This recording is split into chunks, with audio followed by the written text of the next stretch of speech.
So, thank you for inviting us. This is Kai Alhanen, my colleague from Finland.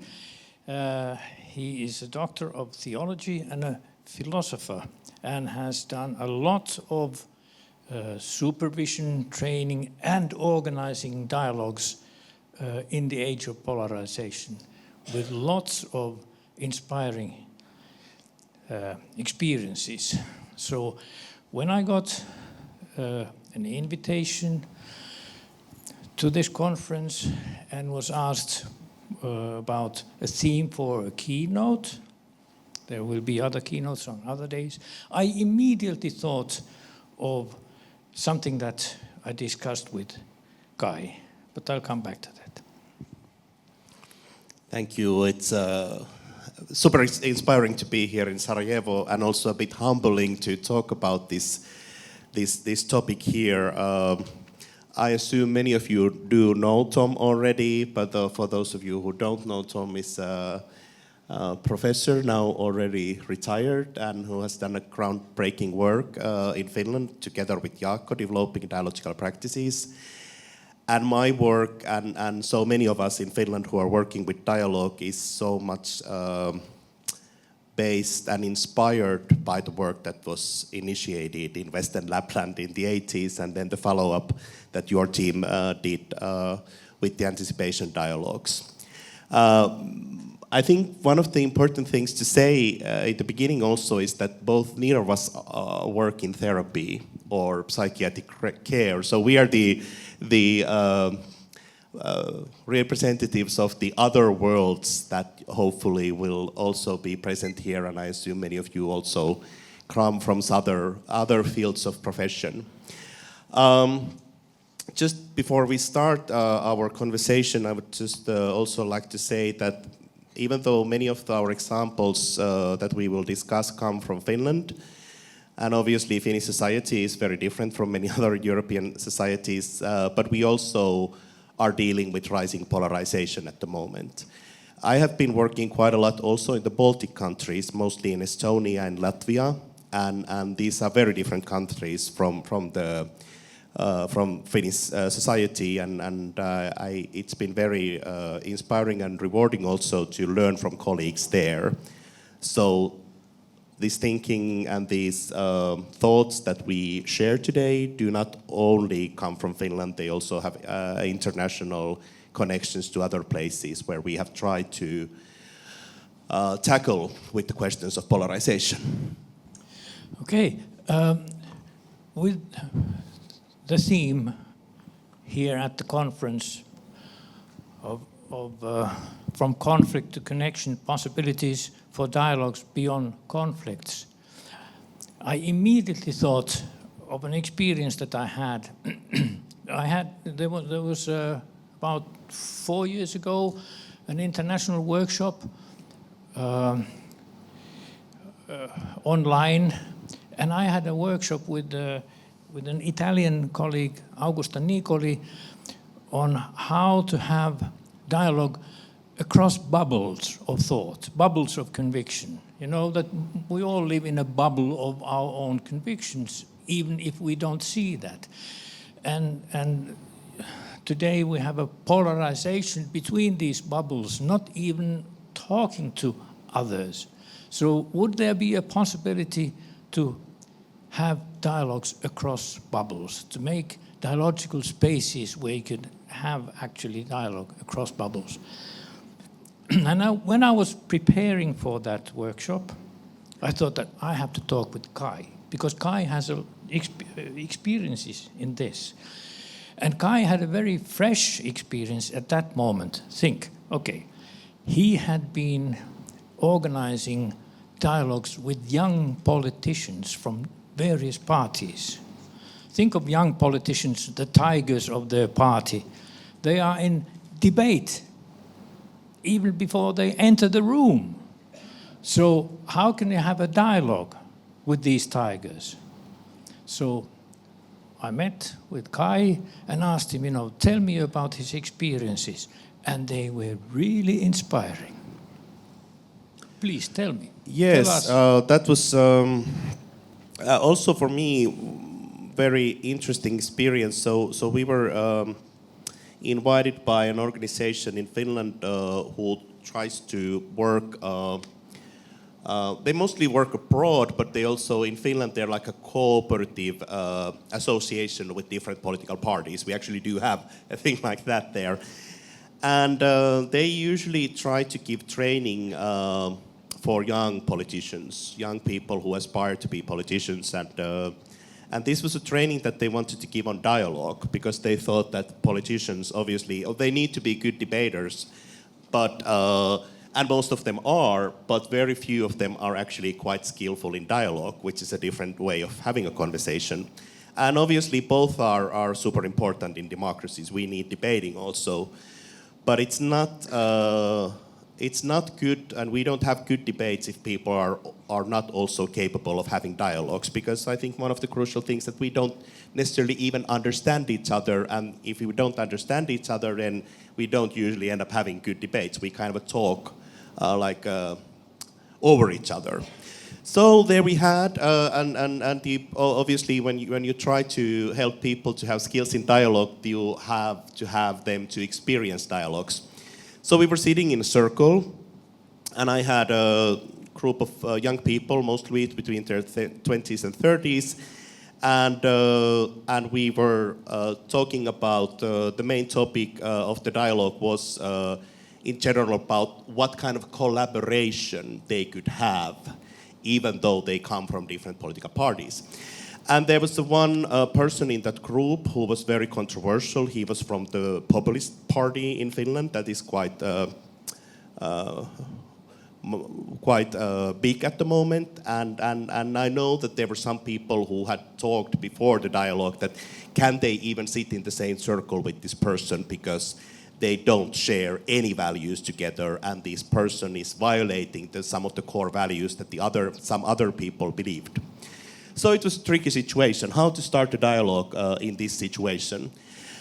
And my first question that I asked them to discuss in pairs, just in pairs, was that how you became interested in politics. Like you are young people, how did you become interested in politics? And they discussed these questions in pairs. They told about their stories, what had happened, and then we heard all the stories. Maybe it was like 8 people there together. And it was so interesting that even though they had so different political opinions and even different values, so many of them actually had similar stories about how they become interested in politics. For many, it was surprisingly many, and I think it's a kind of a beautiful picture of the Finnish school system. Many of them told that they had a very inspiring teacher in school, usually a teacher of history and social sciences, who somehow aroused their curiosity about political phenomena and political issues.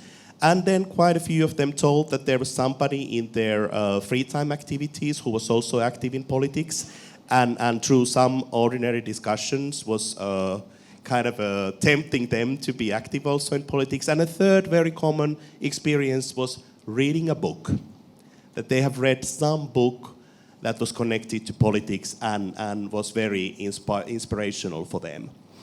And after that start, we could have the dialogue also about what are the possibilities of collaborating over the parties, because they could see that they are sharing even different stories, but there are similarities, and it's easy to understand these similar motivations, even though you end up in very different places. And I have to say, I think it was like a 6, maybe less than half a year after that training. And I'm not saying this was because of the training, but the Russian invasion to Ukraine started. And one of the first things that happened to Finland was that these young politicians arranged a common demonstration to support Ukraine. And I saw them being interviewed on TV, these very same people that have sit in my circle, and they were doing something together. And I thought that, okay, in some moments, then at least, this kind of thing can happen. And the situation, I have to then, the follow-up stories, it's not very good at the moment in Finland. I don't think there is lots of collaboration happening. But that was a glimpse of hope that, that after dialogue, new possibilities can emerge even among people who disagree with many things. So there was something that I was intrigued by. I found very inspiring in this, that I then took to the network conference to discuss, was that, okay, you try to generate a common base, that you are common and different at the same time. And the common base here was that these are young people who became interested in politics. But at the same time, you're different. And I think that, okay, how to reach out from across the bubbles, you have to have a common base. And this is something that is very difficult at the moment. Can you find a common base? Can you even find a common truth of anything? Okay, so we are in sort of bigger challenges than we were maybe, or noticed that we realized how big the challenges were some years ago.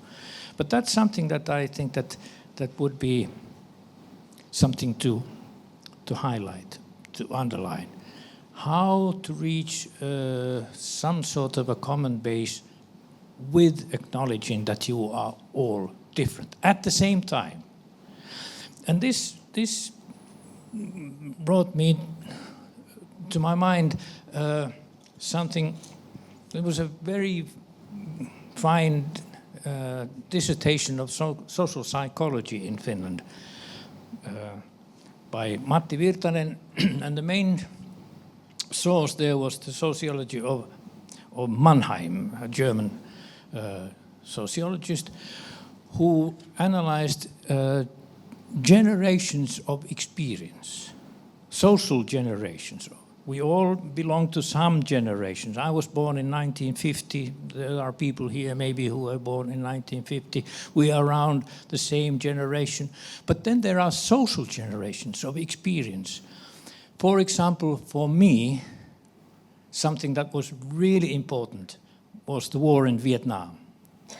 And I was at the age, as Mannheim, you know, you could read it from Mannheim, that you are from 17 to 27, like that, at an age where your values are developing in a very, very sort of profound way. And those who are in the same generation biologically are at the same time social generations where you have these key moments happening to you experientially at the same time, like for my generation, for example, the war in Vietnam, or I think what you have experienced now in Sarajevo and Bosnia-Herzegovina. You have these experiences, but you have different fractions. The consequences, what sort of a path you take from that experience, those experiences, those differ. And within these social generations, you have different fractions, but they are of the same sort of social generation. So some people from the Vietnam War went that way, some went the other way. And I think that these are very important in trying to catch and understand what sort of bubbles develop and how to reach out from the bubbles. So this is something that, for me as a social scientist, you know, what Kai was experiences, I thought immediately of these possibilities, that it's not just doors closing, it's also possibilities opening. How to try to find the common base, also the experiences, and then understand the different fractions that we develop into. Yeah, well, if I can continue some of the things that we've been discussing quite a lot, and also that come to me to the core of dialogue. Because I think in all the good dialogues that we can have, I think this probably goes to the situations in therapy and psychiatric care and in social work, but also in schools and in workplaces and in free times activities. The most deepest thing that people usually share is they share their individual experiences. And I think that's it is a kind of a positive paradox, I think, in dialogue, that when we share our very individual experiences, that is exactly where we find connections to each other. So somehow the very individual becomes very universal.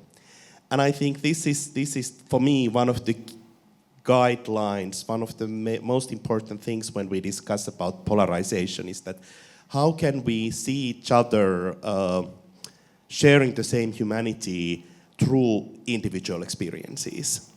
And I think there is this probably quite simple idea, and I think it comes back to the poem that we heard in the beginning, is that when you hear, I mean, I have not experienced war, but when I hear the poem, when I hear the emotions, the perceptions, the images of a person who has been in that situation, I find connection there.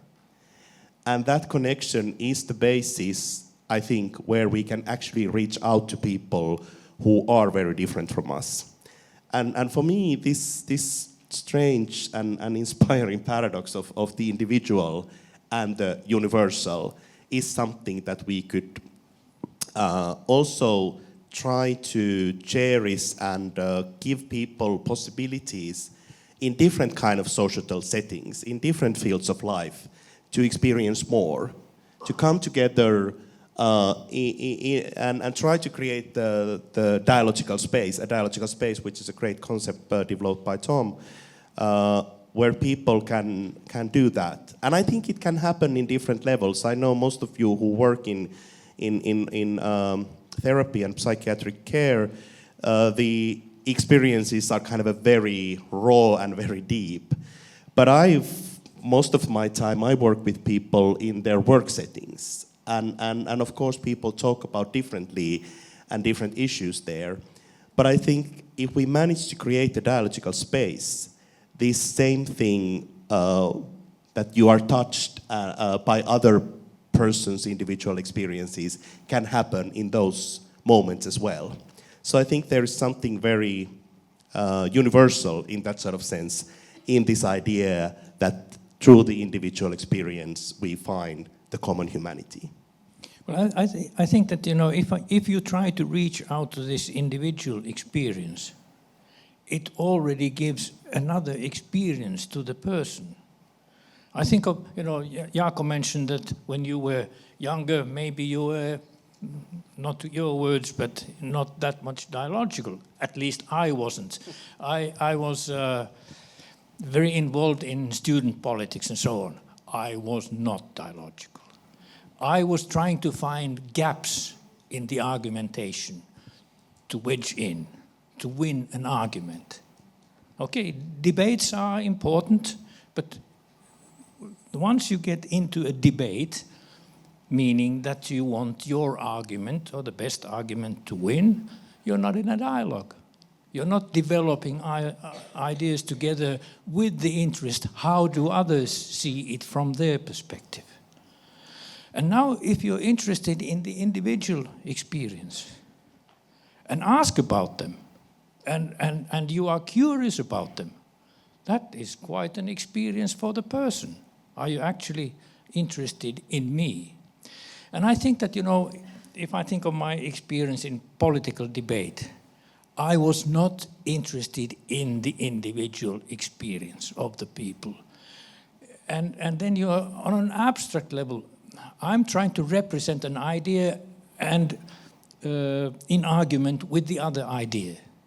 Not that much interested in the person. But if you start with this, and this, I was so intrigued that you asked these young tigers, you know, what made you interested in politics?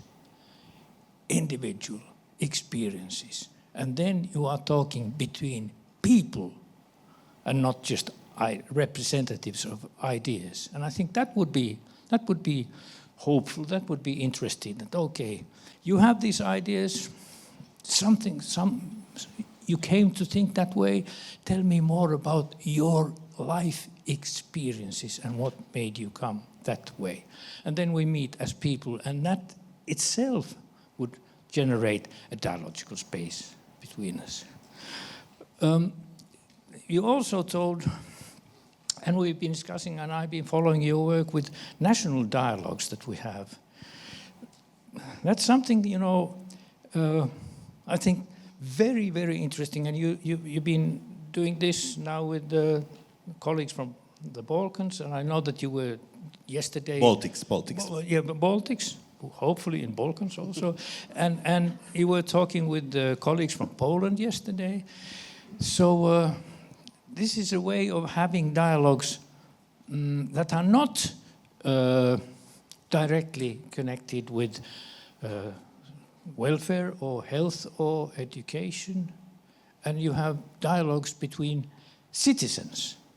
And I think that has been very hopeful, that that's actually possible to do on a nationwide sphere. These are very promising experiences. Tell us about those. Well, I'm happy to do that. I want to connect it to the story, the Finnish story of dialogues in Finland, because we have always been in, like, if I think of my team that I work together, and many of my colleagues who are not working necessarily in therapy or psychiatric care or even social work, we have always been inspired that the first place where dialogue was very successful, or the first kind of a context, was treating psychosis.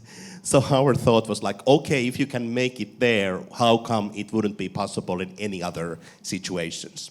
So our thought was that, okay, let's try to understand what we have been able to do with open dialogue, with anticipation dialogues, but to make it more accessible for everybody, for all kind of citizens, all kind of organizations, all kind of people who would just like to have dialogues. And we were helped by a couple of steps. The first one was that we managed to create this dialogue method called the timeout dialogue, which was developed together with the Finnish Innovation Fund, Sitra. And the idea was just to try to give some tools for everybody who would be interested in doing their own dialogues, no matter what is the place, what is the need, who are the people. And you can find those tools if you just search for timeout dialogue, and they're open for everybody. It's kind of a free access thinking. And through that tool, we have been able to invite lots of people, not just be participants in dialogue, but also to organize their own dialogues. And so far, I just saw the latest numbers we have had in the last 5 years. We have had 12,000 timeout dialogues in Finland, and more than 100,000 people have participated. And one part of that work has been the next step that we created during COVID with the Finnish government. We created the model for national dialogues. So the basic idea of the national dialogues is that it's a permanent model now in Finland, and also the Latvian Latvians have also done 2 of their own national dialogues. So the basic idea is that we decide twice a year one topic that is relevant for the whole society. Last autumn, the topic was what brings us together. The previous spring, the topic was security and trust. Now, the topic is mental resources. What feeds them and what is limiting them. And we invite anybody to join. So if you're an individual citizen, or you are working in a school or a library or a kindergarten or in a company or wherever, you can come and arrange your own dialogue on this topic. For example, this spring the topic is mental resources. The Latvians are also having their own national dialogues at the moment, and their topic is the future of Latvia, for example. And the basic idea is to help and invite people to create own dialogical spaces wherever they are at the moment. We provide them materials, we provide them little online training, and then they arrange their own dialogue on the same topic, and they deliver us a small report and notes from the dialogues. And we gather the notes together, we analyze them, and we publish a report that the Finnish government is committed using in their policy work. So the government is very much involved in trying to use the information that we can get from those dialogues. But obviously, the big thing for us is that this way of approaching dialogue and inviting more people to organize their own dialogues is helping us to create dialogical spaces in different places with different people around the country. And how it comes back to the question of polarization, we tend to think, at least in Finland, that the main thing that we should do with polarization is that we try to bring the people from different values and different points of view together in the same dialogue. I'm not actually quite convinced that's always the best thing to do. I think it's important to try to do that as well, and I just talked with my colleagues in Poland who have done it very successfully there. But I think in order to tackle the question of polarization and the problem of polarization is also to ask what feeds, what drives polarization. And we know from research that polarization is driven by certain emotions, specifically the emotions of anxiety, fear, and anger. And now we know we are living in a world where most of us has a small machine in our pocket or in our hand very often who actually feeds these emotions to our life constantly. So our analysis at the moment is that we need to somehow counter that effect, the effect of social media and smartphones feeding the emotions to us that boosts anxiety, anger, and fear. And so we think that if people would have more opportunities in their everyday life to experience dialogues, not necessarily with people who think very differently from with them, but whoever gathers there, that is a one way also tackling polarization. And so far in the national dialogues where we ask people to leave us notes, we have had, during the 5 years now, we have had around 1,000 dialogues. And I've read like 800 of those transcriptions or notes that they have provided us. And I can tell you that from the notes I have read so many times that at the end of the dialogue, when people are asked, like, how was this discussion for you? People keep saying that, I'm not so anxious anymore. We started this during the COVID, and they were mostly online dialogues, and people were very anxious.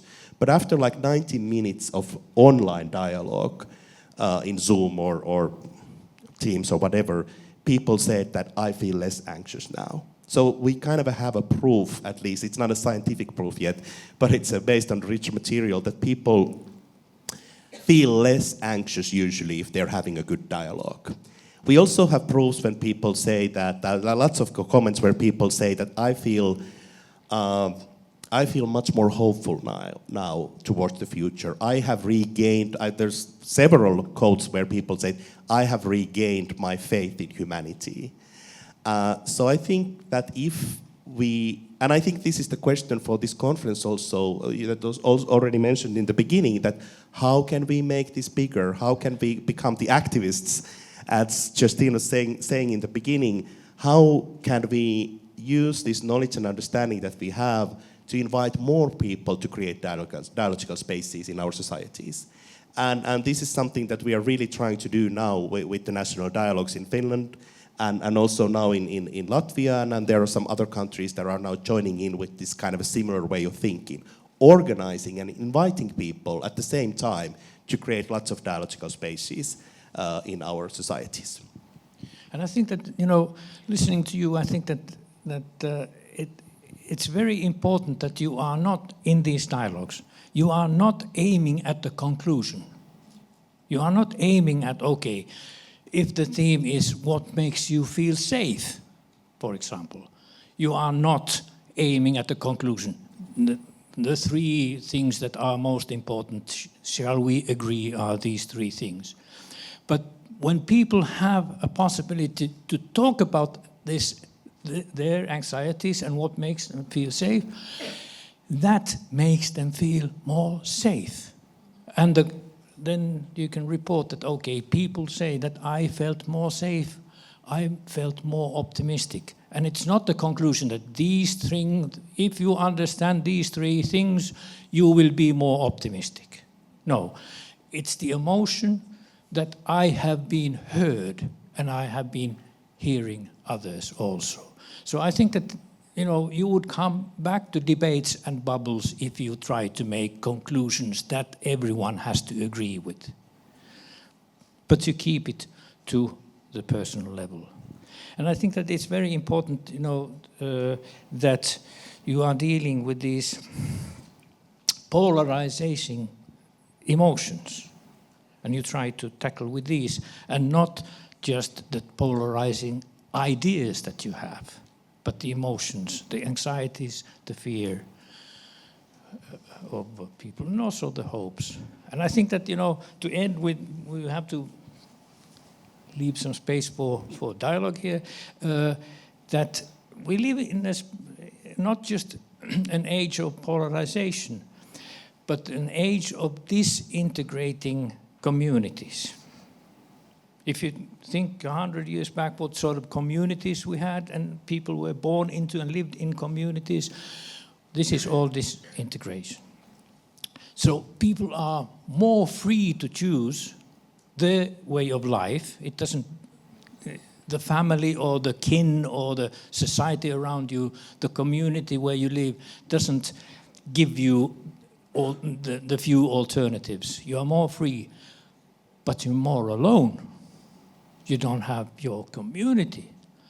So we are more free, but unsafe. Unsafer than we were. And this is where we cling to ideas and we generate bubbles. Safer bubbles for us, where we are accepted.